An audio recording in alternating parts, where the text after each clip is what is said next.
Filter நம்பி கண்ணை மூடி சைன் பண்ணுறீங்களா? கொஞ்சம் நில்லுங்க. அப்புறம் வாழ்க்கை ஃபுல்லாக நீங்கள் தான் கஷ்டப்படுவீங்க. பில்டர் சொன்ன டைமுக்கு உங்களுக்கு வீடு கொடுக்கலன்னா யார் கிட்ட போய் கேட்க முடியும்? பில்டர் வந்து உங்களை காப்பாற்றுவாரா? இல்லை. எது காப்பாற்றுன்னு கேட்டிங்கன்னா உங்கள்கிட்ட இருக்க அக்ரிமெண்ட் பேப்பர் அதுதான் பேசும்.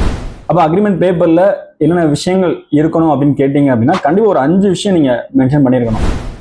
1, ஃபஸ்ட்டு மெட்டீரியல் லிஸ்ட்டு. பில்டர் என்ன மாதிரியான மெட்டீரியல் யூஸ் பண்ணுறாரு தெளிவாக மென்ஷன் ஆகிருக்கணும். 2வது, எப்போ பில்டிங்கை டெலிவரி பண்ணுறாங்க, ஹேண்ட் ஓவர் டேட். 3வது, பேமெண்ட் ஸ்கெடியூல். எந்த டைமில் எப்பப்போ பேமெண்ட் கொடுக்க போகிறீங்கன்ற விஷயம் கரெக்டாக மென்ஷன் பண்ணிக்கோங்க. 4வது, பெனால்ட்டி. சொன்ன டைமுக்கு அவர் கொடுக்கல, அப்போது என்ன மாதிரியான பெனால்ட்டி உங்கள் கண்டென்ட் இருக்குது. 5வது, வாரண்ட்டி.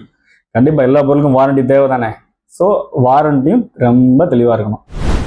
இந்த 5 கண்டென்ட்டும் ரெடிமேடாக ஒரு கண்டென்ட்டாக இருந்தால் நல்லாயிருக்கும். உங்கள்கிட்ட இருக்கா? இல்லைன்னா ஒன்றும் ஃபீல் பண்ணாதீங்க. கமெண்ட்டில் பாயிண்ட் அப்படின்னு மென்ஷன் பண்ணுங்கள்.